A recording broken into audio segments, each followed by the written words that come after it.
Hello guys, আসসালামু আলাইকুম। আপনারা কিরকম আছেন? আপনাদের লেগে আজকে একটা নতুন ভিডিও নিয়ে হাজির হয়ে গেলাম। দেখেন আমার আম্মা জান একটা লাউ কাটতেছে। লাউ সবারই প্রিয় জিনিস, আমাদের নবীজিরও অনেক প্রিয় খাবার ছিল লাউ। আর আমার আম্মু অনেক পছন্দ করে লাউয়ের তরকারি। আমরা সবাই অবশ্যই পছন্দ করি। এদিকে চাও বসাই দিছি, মানে চা খাবো, আর এদিক দিয়ে কাজ শেষ করবো আস্তে আস্তে। এই দেখেন আমার জমিদারের পোলা, সে মাত্র ঘুম থেকে উঠছে, বাজে আপনার 12টা। এখন বসে বসে ব্রাশ করতেছে। আমাদের ঘরে দেখেন কি সুন্দর রোদ আসে, খুবই ভালো লাগে। এই দেখেন আমার জামা কাপড়গুলা, এগুলো আমি বাসায় বিক্রি করি আর কি। যার যার জামা কাপড় লাগবে অবশ্যই নক দিবেন আমাকে। আর রান্নাবান্নায় চলে যাই। ওকে বললাম যে দাঁত ব্রাশ করো, ব্রাশ করে নাস্তা খেতে আসো। এদিকে আমি আইসার ভাতের চাল ধুয়ে ভাত বসিয়ে দিলাম। আম্মু বলতেছে যে চা ডালো, আমি আসতেছি। পরে আমি এদিকে চাও ডালার জন্য রেডি করলাম। সকালে নাস্তা খাওয়ার পর চা না খেলে কেমন জানি মাথাটা ঝিমঝিম করে। চা খেলে অবশ্যই ভালোই লাগে। এদিকে আম্মুর দেখেন কত বড় মগে চা দিতে হয়, 1 মগ ভরে আর কি। আম্মুর অনেক চা লাগে বেশি। আমি যে অল্প একটু খাই, অল্প একটু না, তারপরেও কাপ ভরে খেতেছি। যাই হোক, চা ডালা শেষ, এখন রান্না বান্না শুরু। এদিকে আমার আম্মু বলতেছে যে তুমি চাটা নিয়ে তোমারটা নিয়ে যাও, আমারটা আমি আনতেছি, আমি খাইতেছি। এই দেখেন এদিকে খালি দুষ্টামি। তারপরে দেখেন ব্যালকনিতে আমি কয়েকটা গাছ লাগাইছিলাম। এই যে শুকনা দিন আসছে, মানে বৃষ্টি মিষ্টি নাই, তাই দেখেন গাছগুলো আমার কেমন জানি হয়ে যাইতেছে। আর ব্যালকনিতে দাঁড়ায় দাঁড়ায় চা খাইতে আমার কাছে খুবই ভালো লাগে। বাহিরে কি সুন্দর রোদ উঠছে, শীতের দিন তো এই রোদটাই ভালো লাগে বেশি। এদিকে এসে দেখি আমার আম্মু তরকারি কষানো বসাই দিল। এদিকে তরকারি মাছগুলো আগে কষিয়ে নিচ্ছে, তারপরে মাছগুলো উঠাবে। আমাদের বাসার এখানে নতুন একটা বাসায় কাজ করতেছে, মানে বাসার কাজ করতেছে, তাই এইরকম শব্দ, এইগুলা স্কিপ করবেন আপনারা, মানে শব্দটা আর কি হ্যাঁ করবেন। এদিকে আমি ডাটাগুলো বেছে রাখতেছি যাতে কালকে রান্না করা যায়।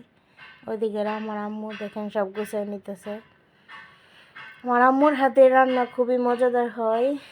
আমার রান্নাও ভালো হয়, খারাপ হয় না। তারপর আমার আম্মুর হাতের রান্না অনেক মজাদার হয়। আজকে তরকারিগুলো খুবই মজা হয়েছে দুপুরের খাবারের। এই দেখেন এদিকে আমার আম্মু বলতেছে যে কাজ, মানে রান্না হইতে থাকা, এদিকে আমি বাসনপত্র ধুয়ে নিচ্ছি। মানে এরকম সব মানে গুছে একবারে রান্নাও শেষ, সব গুছানিও শেষ। আমার কাজগুলো এরকমই, কারণ কোনো কাজ ধরেন এদিক দিয়ে কাজ করবেন, এদিক দিয়ে গুছাবেন, দেখবেন আপনাদের কাজও এরকম তাড়াতাড়ি করে শেষ হয়ে যাবে। এরকম কে কে করেন অবশ্যই কমেন্ট করে জানাবেন। আমি এমনই করি। ওইদিকে মাছের তরকারি হয়ে গেছে, তাও লাউয়ের তরকারি বসানোর জন্য এই যে মাছগুলো কষিয়ে তারপরে উপরে লাউ দিয়ে দিব। এদিকে আমার আম্মু দেখেন পান খাইতে অনেক, তো এই পানগুলো গুছাইতেছে ব্যাগে রাখার জন্য।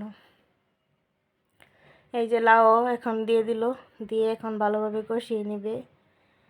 যদি আপনাদের কাছে ভিডিওটা ভালো লাগে তাহলে লাইক কমেন্ট শেয়ার করবেন, ফলো দিয়ে পাশে থাকবেন। আপনারা যদি আমার ভিডিও না দেখেন তাহলে কে দেখবে? সবাই সবার পাশে থাকতে হবে। ফেসবুকে টিকে থাকতে হলে সবার পাশে থাকতে হবে, এবং কি সবাইকে সবার মানে ভিডিও দেখতে হবে। সম্পূর্ণ ভিডিওটা দেখবেন। যদি ভিডিওটা আপনাদের ভালো না লাগে আপনারা ভিডিও অন করে রেখে দিবেন, যাতে ভিডিওটা পুরোটা আর কি দেখা হয়, এরকম করবেন। দেখেন লাউটা কত সুন্দর ভালোভাবে সিদ্ধ হয়ে গেছে। তাই আমাদের দুপুরের খাবারও রেডি। কে কে আমাদের সাথে দুপুরে খাবার খেতে চান অবশ্যই আমাদের বাসায় চলে আসবেন। সিম্পল রান্না আজকে, 2টা তরকারি রান্না হয়েছে, কারণ আর ভাজি, কারণ সিম্পল রান্নাগুলোই ভালো। প্রতিদিন তার মাংস ভালো লাগে না, মাছ ভাতে বাঙালি যাই বলে আর কি, কারণ মাছ ছাড়া চলে না। মাছ প্রতিদিন খাওয়া যায়, মাংস কিন্তু প্রতিদিন খাওয়া যায় না, এটাই। দেখেন আমাদের তরকারিটা কত সুন্দর হয়েছে। যদি সসপাতা থাকতো তরকারিটা মাসাল্লাহ আরও বেশি ভালো লাগতো, কিন্তু আজকে সসপাতা ছিল না। এই যে আমাদের রান্না শেষ। এদিকে দেখেন আমাদের খাদক মশাই, সে খাচ্ছে, এমনি দুষ্টুমি করে বললাম, আপনারা কিন্তু মাইন্ডে নেবেন না। উনিও কিন্তু মাইন্ডে নেয় নেই, ঠিক আছে, আপনারা ভালো থাকবেন, আল্লাহ হাফেজ।